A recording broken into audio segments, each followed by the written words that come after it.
상식 밖의 성추행 논란으로 시끄러웠던 밀양 연극촌. 미투 1년이 지난 지금 어떤 변화가 시작됐는지 둘러봤습니다.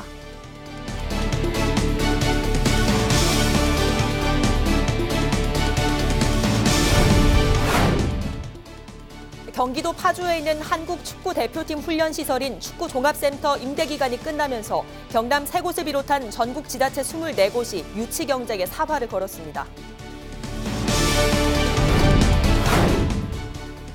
현실을 반영한 대입제도를 만들기 위해 지난해 꾸려진 대입제도 개선 연구단이 경남에서 2차 포럼을 열었습니다.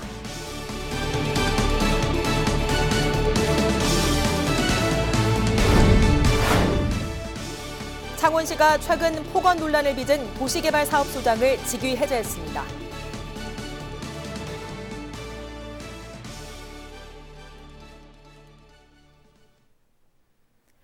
시청자 여러분 안녕하십니까? 헬로티비 뉴스 경남입니다. 경기도 파주에 있는 우리나라 축구대표팀 훈련시설인 축구종합센터가 임대기간이 끝나면서 새로운 후보지를 찾고 있습니다. 전국에서 딱 한 군데만 뽑는 유치 경쟁에 지자체 24곳이 뛰어들었는데요. 경남에서는 양산시와 합천군을 포함한 3곳입니다. 축구 국가대표 훈련시설이라는 상징성 때문에 지역 경제 효과 기대도 커 유치 경쟁이 뜨겁습니다. 송국회 기자입니다.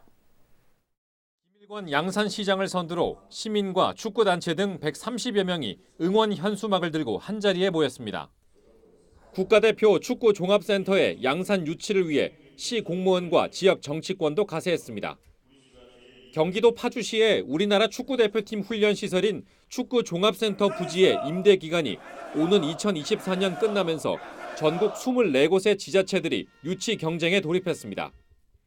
양산시는 이곳 하북면 일대에 약 34만 제곱미터를 축구센터 후보지로 선정했습니다. 양산시는 경부 고속도로 등 사통팔달 교통망과 월드컵 경기장이 있는 울산과 부산 간의 근접성을 강조했습니다. 기후가 좋고 교통이 좋고 재정적으로도 양산은 충분합니다. 그래서 전 시민이 함께 가고자 하는 의지가 있기 때문에 저는 이루어질 수 있다고 봅니다. 합천군도 남부지방의 따뜻한 겨울 날씨로 사시사철 훈련이 가능하다는 점을 내세우며 군의회 차원의 축구센터 유치 결의문도 채택했습니다. 경남 지역에는 양산시와 합천군, 남해군 등 3곳이 유치 전에 뛰어들었습니다. 다른 데보다는 일단은 이제 농촌 지역이니까 토지 매입비가 저렴할 거고. 2002년 한일 월드컵을 앞두고 축구 국가대표팀의 과학적인 훈련을 목적으로 지어진 대한민국 축구종합센터.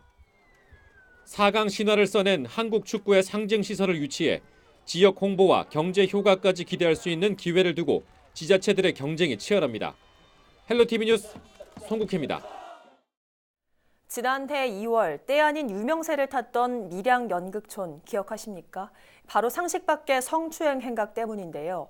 연극촌 내에서 자행된 일들이 고스란히 폭로되면서 견고히 쌓아올린 성이나 다름없었던 밀양 연극촌의 역사는 산산이 부서졌습니다.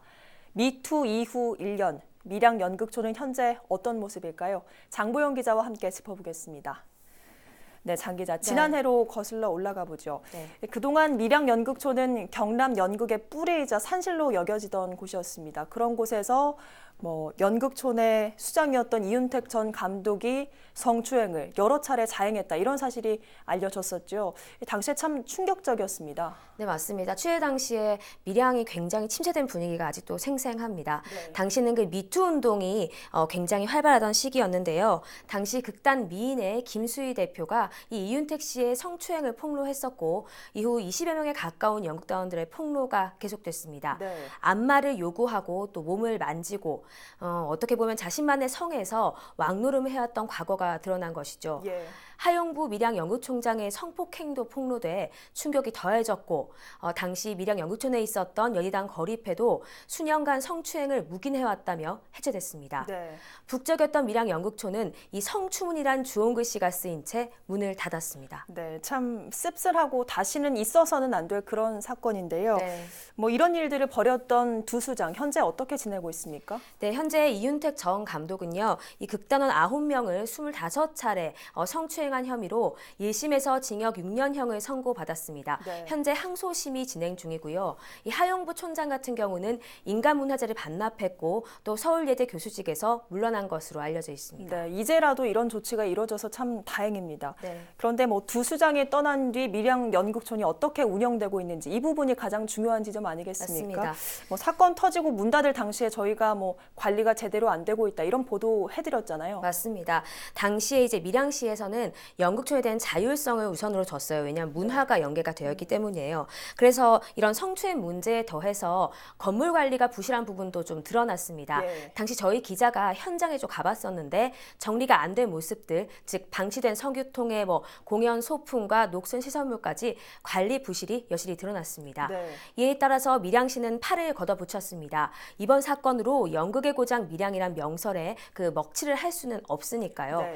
먼저 중앙광장에 녹지 공간과 쉼터를 만들면서 시설물을 점검하고 직영 운영해 나가기로 했습니다. 가을에는 밀양 여름공연예술축제를 대신하는 푸른 연극제를 열기도 했습니다. 네. 작은 규모였지만 이 연극축제의 명맥을 이어가려는 밀양시의 의지가 돋보이는 부분이었습니다. 네, 장 기자가 이번에 직접 밀양 연극촌에 다녀왔죠. 밀양시에서 말하는 대로 뭐 어떤 변화가 좀 보였습니까? 네, 사람들의 발길이 끊겼던 이 연극촌에요. 훈기가 좀 돌고 있었습니다.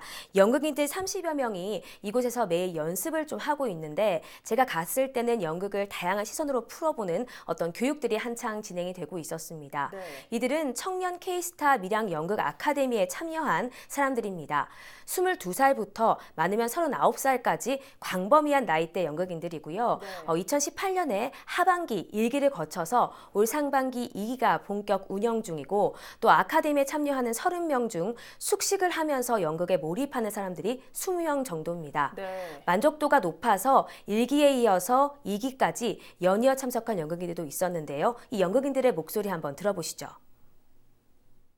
조건도 좋고 이제 이 환경에서 연극을 할 수 있다는 거 자체가 저는 좋고 저희가 발전할 수 있는 기회를 만들어 준다는 거에 자체가 저희는 정말 감사하고 그거에 있어서 이제 부응할 수 있게 이제 밀양 연극촌을 조금 발전시키고 싶고 그렇습니다. 네, 처음에는 불미스러운 사건 때문에 다들 아카데미 참여를 좀 꺼렸다고 합니다. 네. 하지만 일기생들이 연극촌 내부를 깨끗이 단장하고 또 연극촌에 애정을 쏟으면서 2기생 모집되는 분위기가 좀 바뀌었다고 하는데요. 2기생도 연이어서 참여를 원하는 데다가 또 그동안 참여 없었던 연극인들까지 입소문을 타고 지원자가 꽤 몰렸다고 하고요. 네. 이 아카데미를 꾸려오는 중앙대 공영영상학과 이대영 교수는 밀양 연극촌을 이끌어갈 차세대 수자가 이 아카데미를 통해 나올 수 있기를 기대하고 있습니다. 부울경 지역의 어떤 중심 공연예술 센터를 한번 키워볼 생각이고요. 이 친구들이 장차 대한민국의 연극을 이끌어 나갈 중추적인 어떤 연극인으로서 좀 육성을 할까 하는 계획을 갖고 있습니다. 네, 무엇보다 운영이 재개되면서 연극인들이 다시 꿈꿀 수 있다는 게 참 다행이라는 생각이 듭니다. 네. 일전에 복합문화공간 이야기도 나왔잖아요. 이 부분은 진행이 잘 되고 있습니까? 네, 밀양시에서는 밀양 연극촌 활성화를 위한 마스터 플랜을 짜고 있습니다. 네. 이 극단 운영과 복합 문화 공간 또 연극촌 주변 변화에 대해서 다차원적인 고민을 하고 있는 건데요. 밀양 연극촌이라는 명칭 변경은 당장은 없을 것 같고요. 네. 그리고 17년 동안 진행됐던 여름공연예술축제는 올해 재개될 예정입니다. 푸른 연극제 총감독이었던 안태경 감독이 여름공연예술축제의 부활을 이끌 예정입니다. 밀양시 관계자의 말 들어보시죠. 지난해 정부 지원을 받지 못했던 연극축제가 2019년도 지역대표 공연예술제 공모사업에 최종 선정되어 국비 지원을 받게 되어 명성을 다시 찾을 수 있도록 노력해 나갈 것입니다. 방금 국비 지원을 받았다는 말씀을 듣긴 했지만요. 네. 이번 축제는 예산이 굉장히 적습니다. 10위는 확정이 안 됐지만 국도비 지원이 2억 5천만 원 정도에 그치는데요. 이 국제적인 예술축제로 성장을 해온 만큼 새로운 시작에 예산이라는 걸림돌이 없기를 바랍니다. 네, 미투 이후 밀양 연극촌 새로운 변화를 위한 발걸음이 시작됐다고 볼 수가 있을 것 같습니다. 네. 위기를 기회로 삼는다는 말도 있잖아요. 이번 기회로 밀양 연극촌이 세계적인 명성을 가진 공간으로 거듭났으면 좋겠습니다. 네, 지금까지 장보영 기자였습니다. 최근 대학 입시에 관한 드라마가 방영돼 큰 인기를 끌었죠. 그만큼 입시에 대한 사람들의 관심도 늘었는데요. 전국 시도교육감과 교사들이 모여 대입제도 개선 연구단이 만들어졌는데 21일 경남도 교육청에서 대학 입학 사정관까지 참여한 2차 포럼이 열렸습니다. 김수정 기자가 보도합니다. 정부가 지난해 내놓은 2022학년도 대입제도 개편안의 핵심은 수능 위주의 정시 모집 전형 비율 확대. 교육계에서는 오히려 수능 중심의 수업을 하게 되고 문과와 이과로만 나눠 다양한 진로를 찾는 것이 어렵게 된다고 지적했습니다. 소수 엘리트 중심의 교육에서 개인별 맞춤형 교육 쪽으로 가야 되겠다. 그다음에 경쟁보다는 창의와 자율, 인성 중심의 교육을 좀 고등학교들이 가졌으면 좋겠고 이런 것들을 인정하는 대입제도가 좀 짜졌으면 좋겠다는 생각입니다. 교육계에서 현실을 반영한 새로운 입시제도를 만들어 보겠다며 지난해 9월 출범한 대입제도 개선 연구단. 연구단은 21일 경남도 교육청에서 2차 포럼을 열었습니다. 이날 행사에는 전국의 교사뿐만 아니라 대학 입학 사정관들까지 참여해 2025학년도 대입제도의 개선 방안을 논의했습니다. 참가자들은 수능 위주의 대입 전형은 고등학교 교육 과정을 무력화시키는 것과 다름없다며 고등학교와 대학이 연계하고 학생 중심의 맞춤형 교육을 하는데 뜻을 모았습니다. 정부와 시도교육청의 혁신교육 정책들이 학교 문화와 교실을 바꾸는 이런 시점에 이제는 고교 교육 정상화 그리고 미래 교육을 실현하는 이 두 가지의 관점에서 대입 제도가 개선되어야 한다고 우리 교육감들 다 그 점에 공감을 하고 있습니다. 대입제도 개선 연구단은 지난 5개월간의 연구와 이날 의견 수렴을 바탕으로 오는 26일 협의회 사무국인 세종시에서 1차 연구 보고서를 발표할 예정입니다. 헬로티비 뉴스 김수정입니다.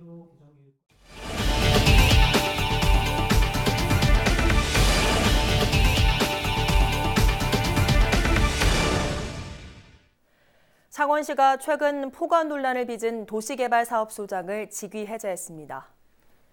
창원시는 20일 인사위원회를 열어 박 소장을 3개월 직위 해제 처분하고 오는 5월 20일까지 시 자치행정국 소속 인사조직과에서 대기 근무한 뒤 인사발령을 받게 했습니다. 박 소장은 지난달 7일 도시개발사업소장으로 승진 부임한 뒤 같은 사업소 소속 계장에게 욕설과 폭언을 한 사실이 드러나 인사위원회에 회부됐습니다. 자유한국당 경남도 의원들이 21일 경남도의회 브리핑룸에서 기자회견을 열고 공무원을 괴롭히는 김경수 경남도지사의 도정 복귀를 위한 서명운동을 즉각 중단하라고 말했습니다. 이들은 민주당 도의원들이 도청 공무원에게 압력을 넣어 지사 석방운동 서명을 요구하는 것은 도정을 방해하고 지방공무원법 정치운동 금지를 침해하는 명백한 불법이라고 주장했습니다. 또 도정 공백 원인 제공자는 민주당과 김경수 지사 본인이며 국민 절대 다수가 김 지사의 법정 구속에 동의하고 있음을 직시해야 한다고 덧붙였습니다. 이날 기자회견에는 자유한국당 경남도 의원 21명 가운데 17명이 참석했습니다. 더불어민주당 창원시 의원들이 자유한국당 김진태, 이종명, 김술래 의원의 제명을 요구했습니다. 민주당 창원시 의원들은 20일 성명서를 내고 한국당 지도부는 소속 의원들의 반역사적, 반민주적 망언에 대해서 공개 사죄해야 한다고 밝혔습니다. 또 부산 경남의 3.15 의거와 부마 민주항쟁을 폄훼하지 않을 거라고 장담할 수 없다며 3명의 의원에게 징계 유예 처분을 한 한국당을 비판했습니다. 바른미래당이 4월 3일 열리는 창원 성산 국회의원 보궐선거 후보로 이재환 부대변인을 공천했습니다. 이 후보는 21일 창원시청에서 가진 기자회견을 통해 후보 확정에 대한 감사를 전하고 지역을 위한 새로운 책임 정치를 실현하겠다는 결의를 밝혔습니다. 이 부대변인은 바른미래당 창원 성산지역 위원장을 맡고 있으며 2016년 총선에서 국민의당 후보로 출마해 8.2%를 득표했습니다. 부산 부전역과 마산역을 잇는 복선전철이 내년 6월 개통됩니다. 경남도는 총 연장 51.1km의 부선, 마산, 복선 전철의 현재 공정률은 73%로 내년 6월 개통할 계획이라고 밝혔습니다. 이 전철이 완공되면 부산 마산 구간 소요 시간은 현재 93분에서 38분으로 단축됩니다.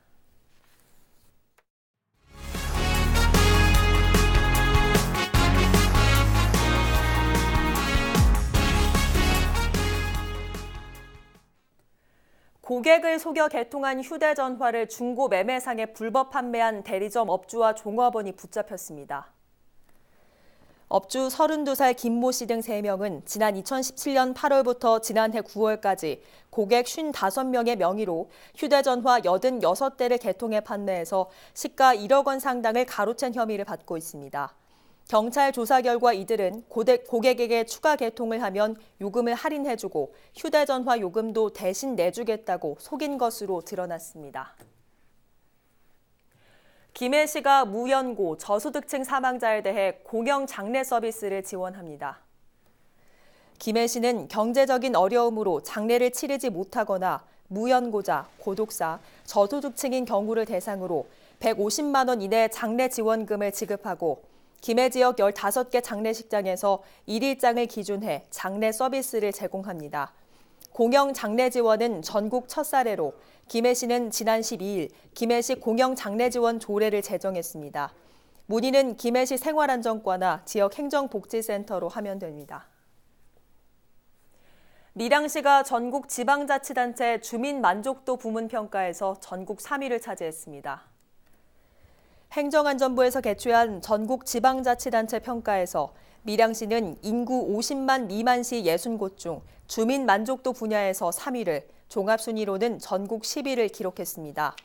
밀양시는 앞으로 나노융합 국가산단과 밀양관광휴양단지 등 미래 먹거리 산업 조성에 더욱 힘쓸 것이라고 밝혔습니다. 경남지방경찰청이 올해 안으로 신관 건립공사에 들어갑니다. 공사는 오는 9월 시작해 2021년 12월 준공을 목표로 지하 2층, 지상 5층 규모로 진행됩니다. 경찰은 신관이 완공되면 별관 등에 흩어져 있던 수사 부서 등을 배치해 그동안 청사 협소로 겪었던 불편을 해소할 수 있을 것으로 기대했습니다. 창녕군이 오는 10월까지 생활권 수목 진료 컨설팅을 제공합니다.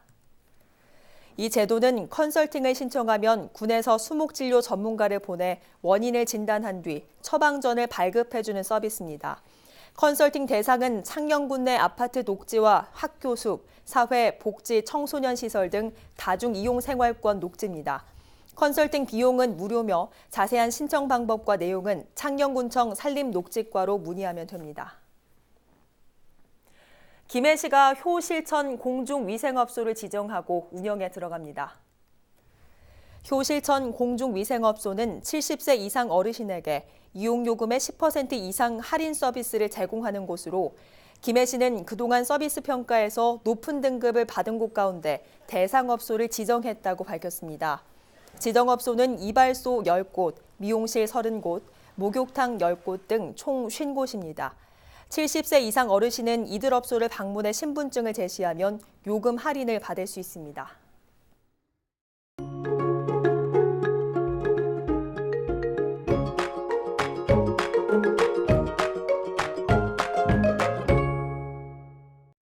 이어서 날씨입니다. 뿌연 미세먼지가 전국을 뒤덮었습니다. 중국에서 유입된 스모그가 빠져나가지 못하면서 목요일 경남의 미세먼지 농도 나쁨 수준으로 악화됐는데요. 먼지가 해소되지 못하고 계속 쌓이면서 금요일에도 공기질이 탁하겠습니다.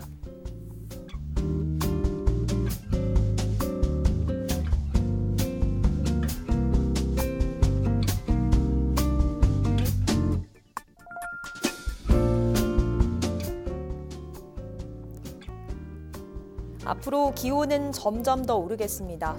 토요일에는 낮 동안 함안 15도, 김해 14도까지 올라 초봄 날씨를 보이겠고요. 이후로도 비교적 포근하겠습니다.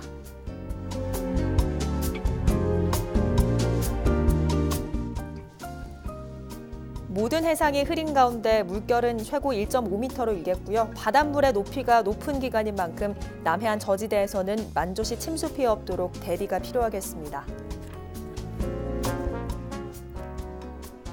먼지 농도가 짙은 만큼 외출하실 때에는 황사용 마스크를 꼭 착용해 주시고요. 낮에는 온화하지만 여전히 출퇴근길에는 쌀쌀한 만큼 옷차림에 더욱 신경 쓰시는 게 좋겠습니다.